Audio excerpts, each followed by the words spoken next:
Olá pessoal, retomando então a nossa continuidade da aula 1, nós vamos entrar então na segunda parte dessa aula 1 no que diz respeito aos conceitos e terminologias dentro da área de forragicultura e pastagem.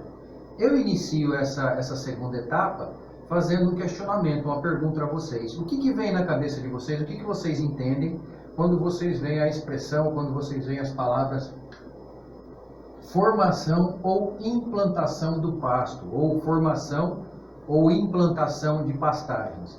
Vocês acreditam que essas palavras sejam sinônimos?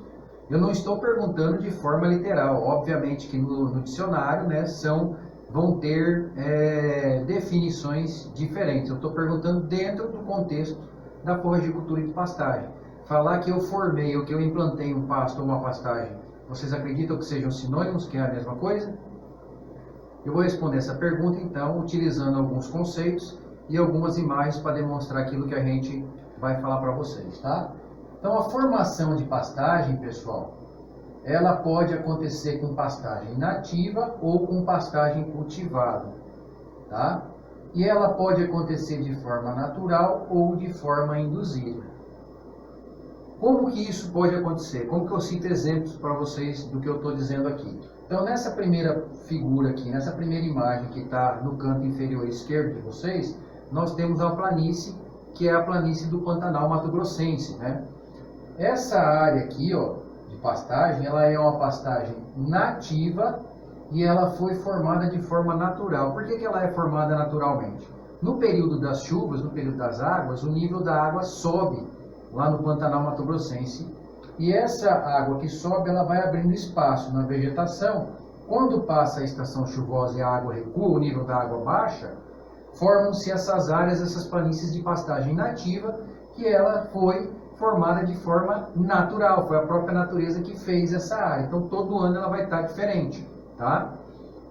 Nessa segunda imagem, nós temos um pasto, uma pastagem, que ela também foi formada. Ela não é 100% de vegetação nativa, ela tem um pouco de vegetação exótica, mas ainda assim ela foi induzida, só que essa indução ela não aconteceu de forma mecanizada.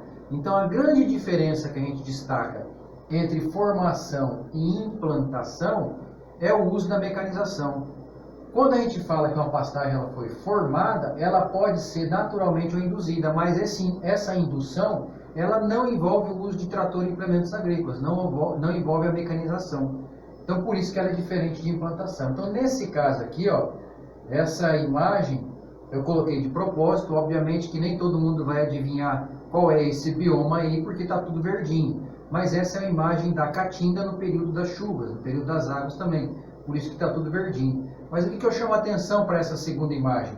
É os espaços abertos dentro do bioma caatinga. Esse espaço, não sei se todos já tiveram a oportunidade de estudar, de ler ou de ver reportagens, com a tecnologia chamada raleamento de caatinga.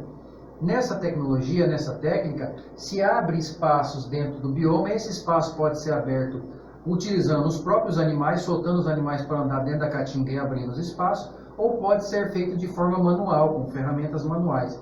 E ainda num segundo momento, pode-se semear, fazer a semeadura de algumas espécies de gramíneas ou leguminosas exóticas que vão se adaptar a esse bioma. Então nós temos esse tipo aqui de formação de pasto de uma forma induzida, porém não mecanizada. Então esses dois exemplos diferenciam a formação de pastagem da implantação de pastagem. Observem nessa terceira imagem, no canto inferior direito de vocês, que 100% da vegetação presente na área ela é exótica, nem as árvores e nem a planta forrageira, a pastagem, o pasto, nenhuma delas é nativa. Então é planta 100% exótica, 100% implantada. Então ela é uma área 100% cultivada.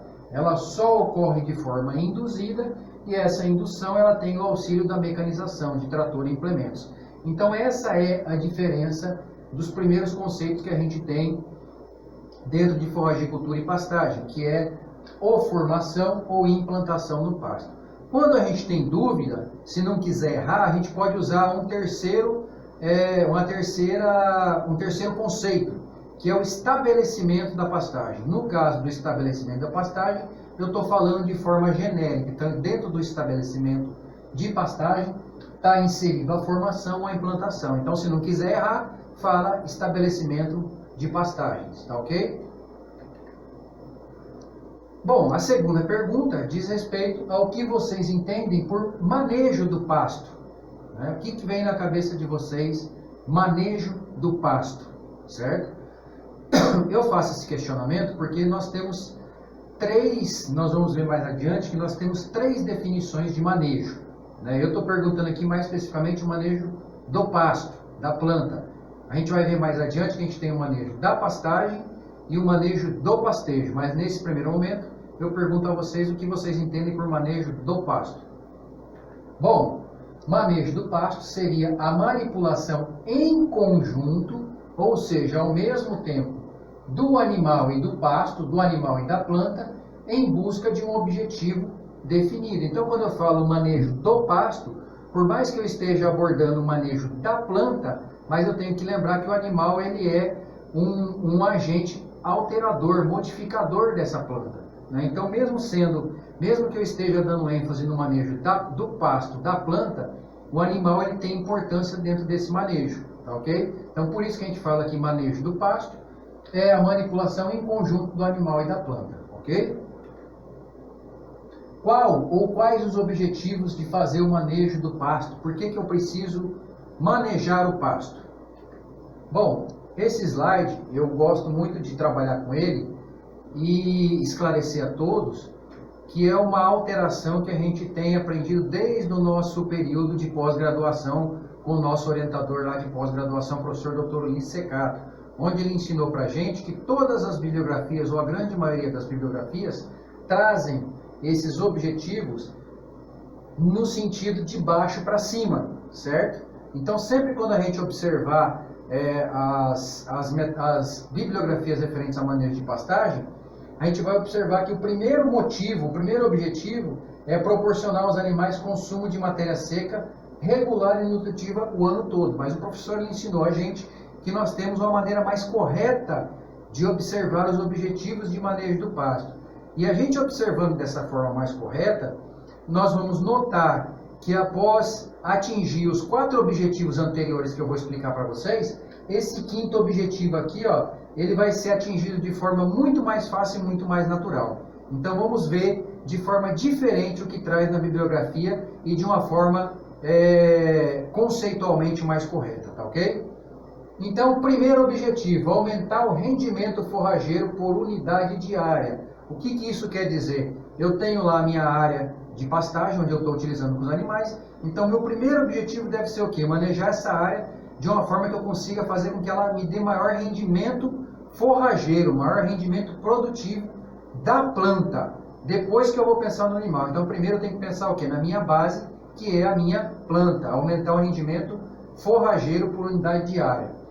Objetivo 2. Segundo, garantir a perenidade do pasto. Pessoal, todo pasto, toda pastagem que é estabelecida, a gente faz para usar ela o máximo de tempo possível, né?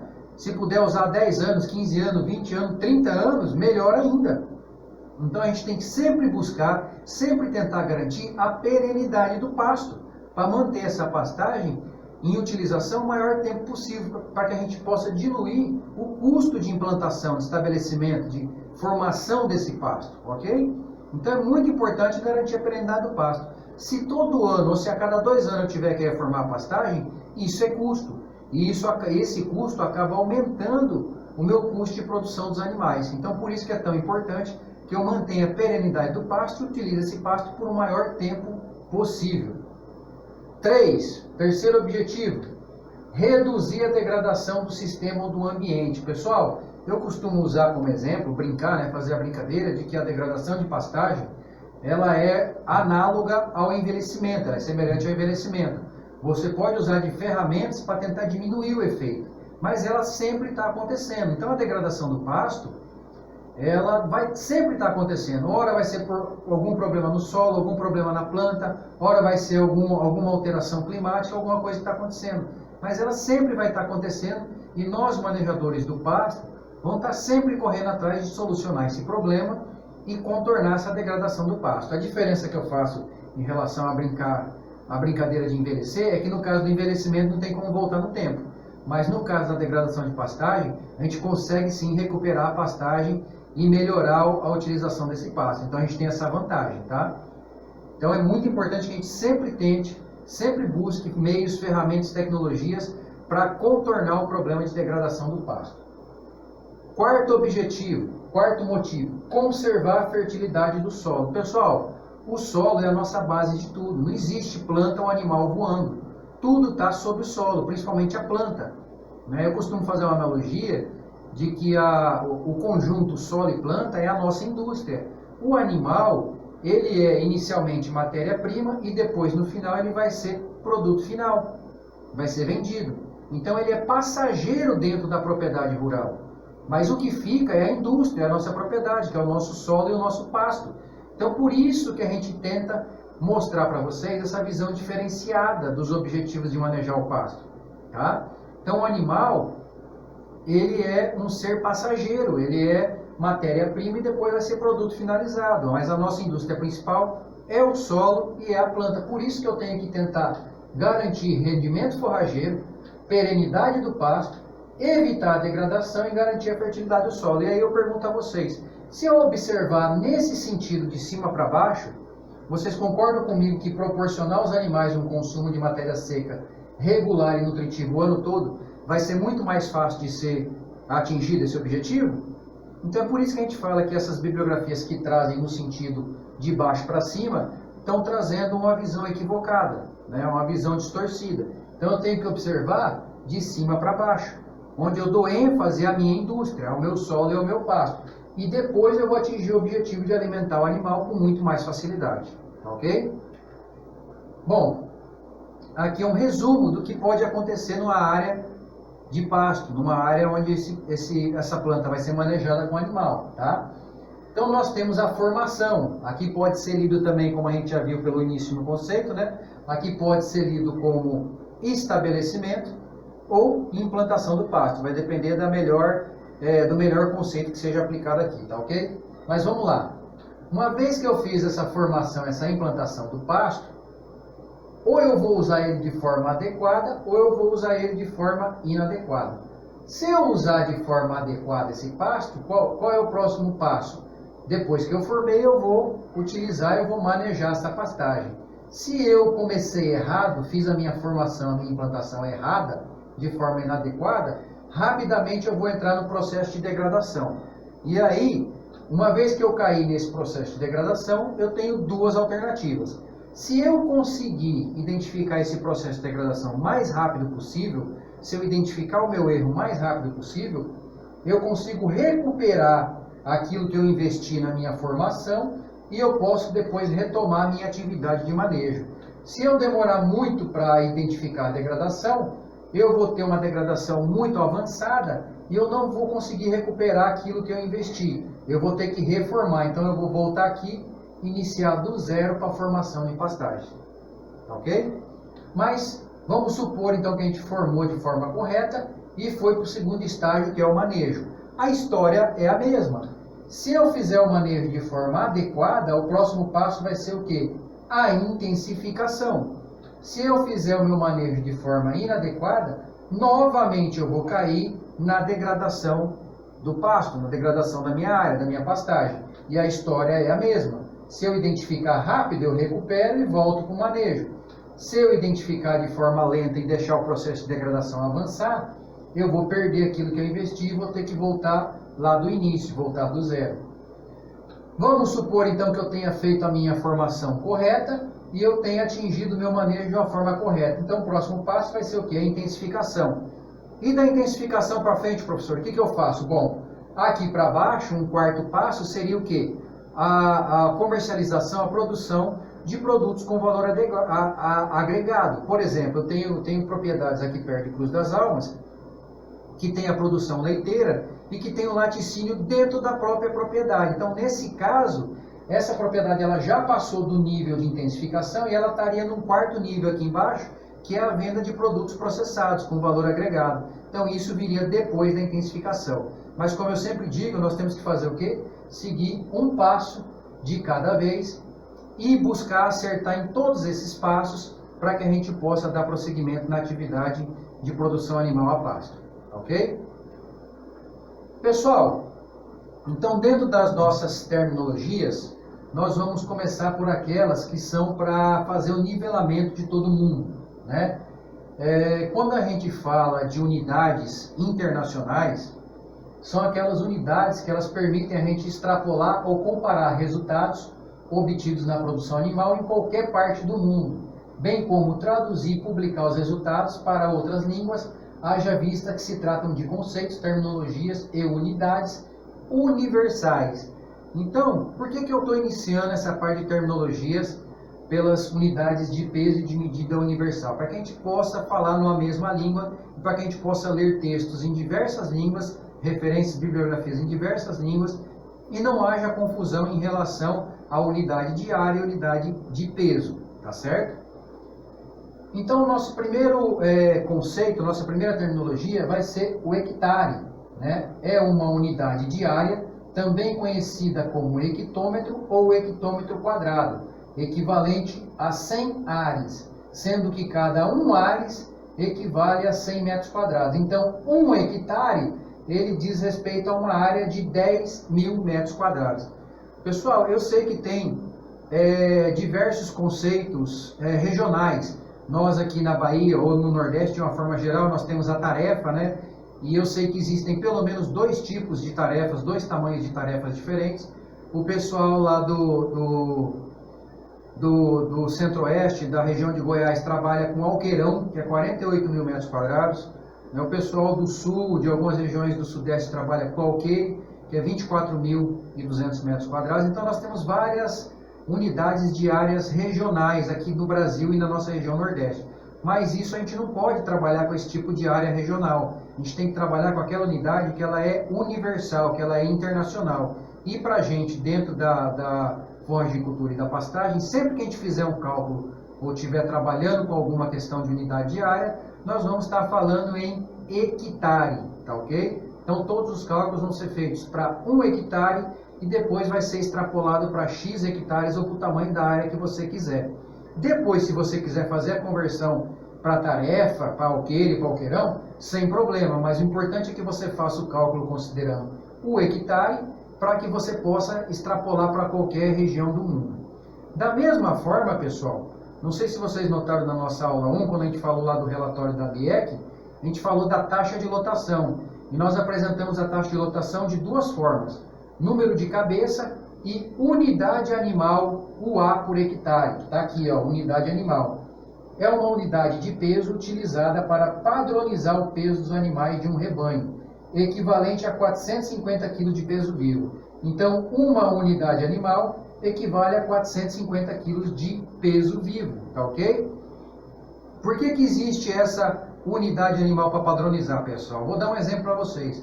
Eu posso estar trabalhando com gado de leite aqui na Bahia, né? Nós temos um clima um pouco mais quente e nós temos uma época do ano que é mais seca, então eu posso optar por trabalhar com vaca leiteira da raça Jersey, que é uma raça pequena, uma raça de porte pequeno. E um colega meu pode ligar lá do Mato Grosso, lá do Paraná, de algum outro lugar do Brasil, e perguntar assim: Osival, você está trabalhando com quantas vacas aí por hectare? Quantas cabeças por hectare? E eu respondo para ele: olha, eu estou trabalhando com 10 vacas por hectare aqui na minha taxa de lotação. E ele vai querer colocar lá as mesmas 10 vacas por hectare que eu estou colocando aqui. Só que a diferença é que ele pode estar usando lá, por exemplo, outra raça.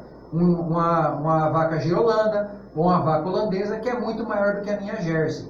E aí, as minhas 10 cabeças aqui não vai ser compatível com as 10 dele lá, e ele vai ter um problema de taxa de lotação. Agora, se eu falasse para ele que eu estava trabalhando com 4, 5 unidades animal por hectare, ele poderia converter para a raça de vaca que ele está utilizando lá sem ter problema e ia trabalhar no mesmo nível de peso que eu estou trabalhando aqui. Então, por isso que é muito importante que a gente trate também a questão do peso animal como unidade animal. Obviamente que alguns cálculos que eu vou demonstrar para vocês, nós vamos deixar com o número de cabeça, porque o cálculo ele é feito para cabeça por hectare. mas a nossa unidade internacional para animal é UA, unidade animal, tá ok? Bom, iniciando então os nossos termos da forragicultura e pastagem. O primeiro é forragem. O que é então a definição de forragem? Partes aéreas de uma população de plantas que podem, olha, frisando aqui em vermelho a palavra podem, servir na alimentação dos animais, em pastejo ou colhida e fornecida por animal no coxo, tá? Então essa é uma definição básica, genérica de forragem. O segundo termo, o segundo conceito é dossel, certo? Que diz respeito à parte aérea da planta, caracterizada pelo arranjo dos seus componentes superiores, que é folha, caule e inflorescência. Ou seja, o dossel da planta forrageira vai ser tudo que está acima do nível do solo, menos a raiz. Essa terminologia ela não é muito correta. O mais correto é que a gente fale dossel forrageiro. Por que eu estou explicando isso para vocês? Porque o dossel ele é uma terminologia que ela vem dos conhecimentos de ecologia. E quando a gente fala em dossel lá para ecologia, nós estamos falando do dossel, que é a parte superior das árvores, que é a copa das árvores. Então, quando eu falo em dossel e uma pessoa de uma outra área, ou que não é especialista em forragicultura vai ouvir, ele pode achar que eu estou falando da copa de alguma planta. Então, o mais correto é a gente falar o quê? Dossel forrageiro, que é a parte superior das plantas, tá ok? O nosso terceiro conceito, a nossa terceira terminologia, trata-se do relvado, que é uma definição bastante simples, é uma comunidade de plantas forrageiras. Essa terminologia, ela é antiga e está caindo em desuso, porque ela traz pouca informação. Quando eu falo comunidade de plantas forrageiras, eu posso estar falando de uma comunidade muito grande, né, de uma diversidade muito grande.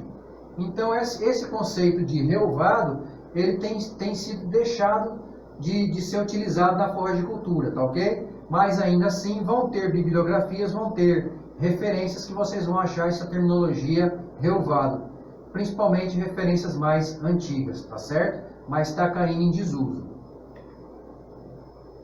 Pastagem é a unidade de manejo de pastejo, fechada e separada de outras áreas por cerca ou barreira, contém bebedouro e coxo de sal mineral. Então, nós vimos que a pastagem ela é a unidade de área. Então, quando alguém fala assim, o meu animal não está querendo comer a pastagem, realmente, a gente pode até pensar aqui internamente e brincar, falar assim, ele não vai comer a cerca, não vai comer o coxo, né? Não vai comer as estruturas. Por quê? Porque pastagem é a unidade de manejo do pastejo, certo? Envolve a planta, envolve cerca, envolve coxo, envolve tudo.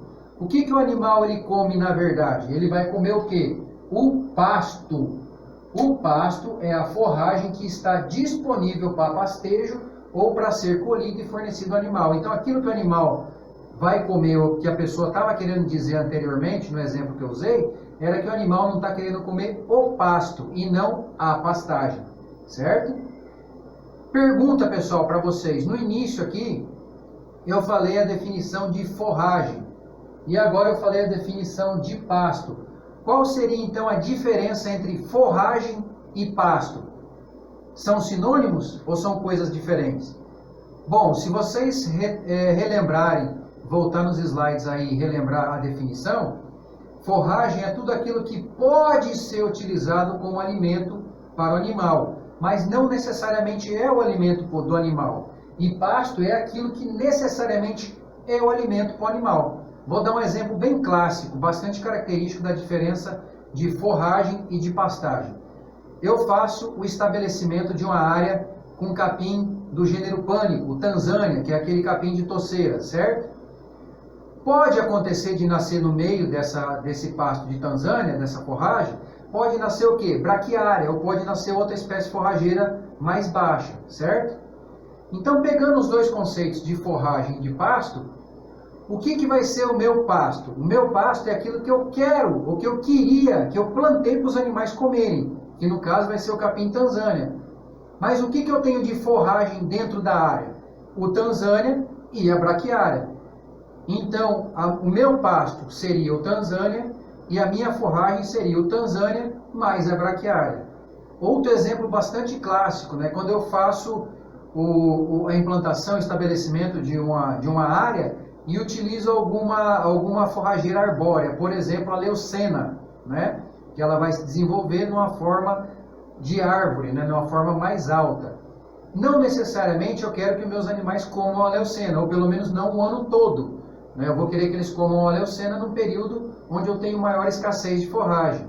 E por baixo eu tenho estabelecido lá uma área de braquiária. Então o que é o meu pasto? O que é o meu prioritário? É a braquiária. E o que eu tenho como forragem para os animais? A leucena e a braquiária. Então essa é a diferença de forragem para pasto. Forragem é tudo que eu tenho que pode servir para alimentação e pasto é aquilo que objetivamente é o alimento do animal. E o último conceito para diferenciar aí essas terminologias principais é o pastejo, que é o ato do animal, né, desfoliar, fazer a colheita daquela planta que está enraizada no campo. Isso envolve ainda a busca, a apreensão e a ingestão. Então, para não esquecer mais, o pasto é a planta, a pastagem é a unidade de manejo e o pastejo é o ato do animal colher a planta, tá ok?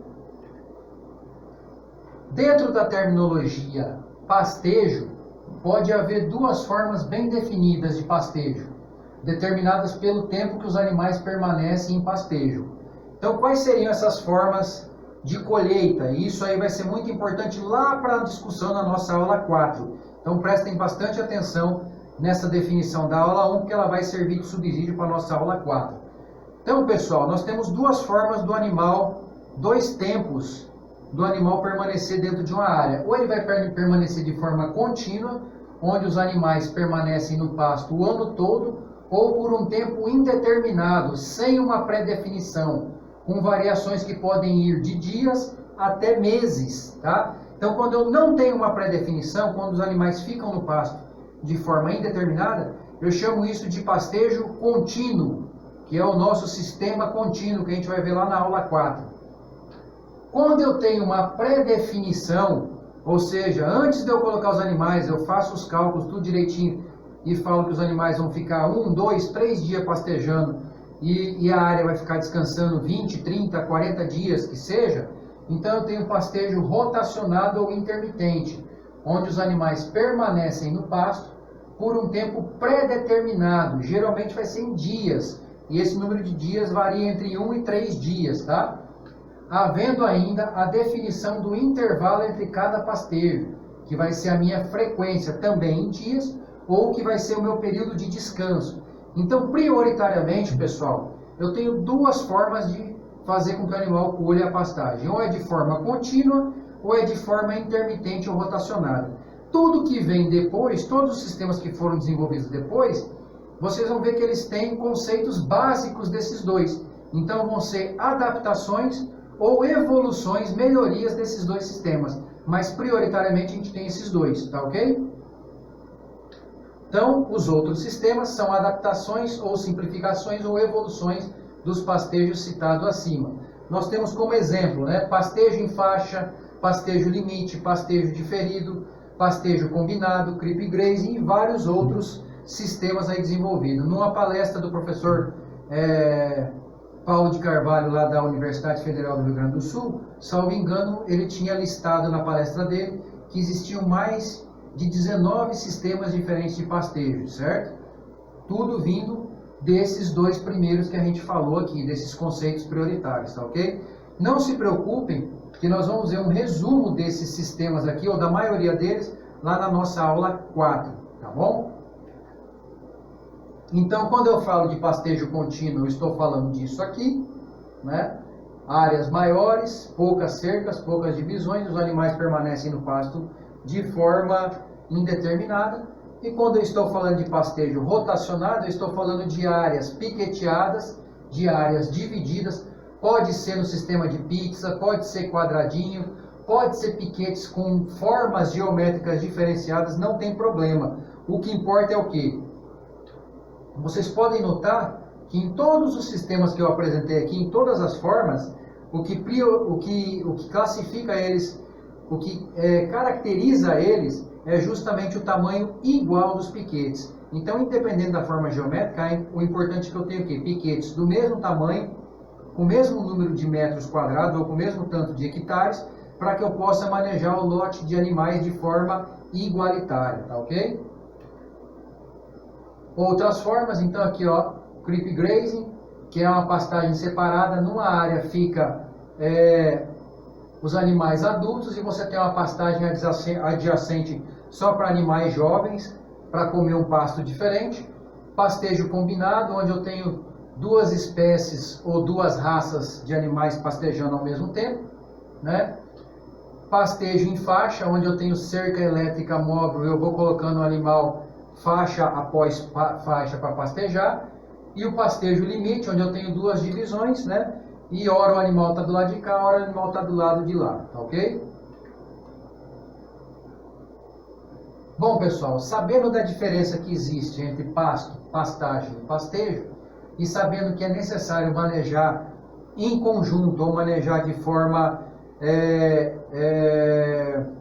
simultânea o pasto e o animal, eu preciso saber que eu tenho 3 manejos diferentes, como eu falei para vocês no início dessa nossa segunda parte da aula 1. O manejo do pasto, que é o manejo das plantas destinadas ao consumo animal. Então, quando eu falo que eu estou fazendo o manejo do pasto, eu estou dando prioridade à planta forrageira. O animal vai estar inserido nesse contexto? Sim, ele vai estar inserido nesse contexto, mas ele vai estar inserido como ferramenta, como coadjuvante. O meu principal aqui vai ser o quê? O manejo da planta. Quando eu falo manejo do pastejo, aí é o contrário. Aí eu estou preocupado com aquilo que vai acontecer com o animal ou aquilo que o animal vai fazer sobre a planta, né? Então, o manejo da forma, da quantidade, da intensidade, do tamanho do bocado e do pastejo realizado pelos animais. Então, nesse caso, eu estou estudando os aspectos, as características relacionadas ao comportamento animal e como esse comportamento animal vai influenciar o meu pasto. Então, isso chama-se manejo do pastejo.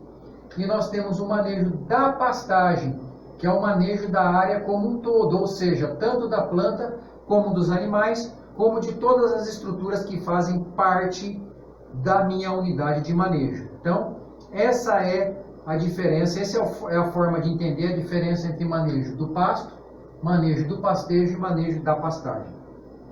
Bom, uma vez que eu já sei as práticas, né, eu preciso conhecer alguns conceitos básicos e importantes. Nós vamos partir do conceito mais básico que tem, que é conhecimento que a gente já adquire desde lá do 2º grau, que é o conceito de fotossíntese, que é o processo físico-químico a nível celular, realizado pelas plantas forrageiras, que utilizam CO2, água, para converter em carboidratos por meio da energia solar, possibilitando o crescimento da planta. Então, a fotossíntese nada mais é do que a planta retirar do solo nutrientes, água, captar da atmosfera o CO2 e utilizar a energia luminosa para fazer a fotossíntese e produzir seu alimento, que no caso vai ser convertido prioritariamente em carboidratos, em açúcares. Então, essa é a definição de fotossíntese. Básica, simples, aquilo que a gente aprende desde o 2º grau, tá? Nós temos a fotossíntese bruta. O que seria então a fotossíntese bruta? É o total de carboidratos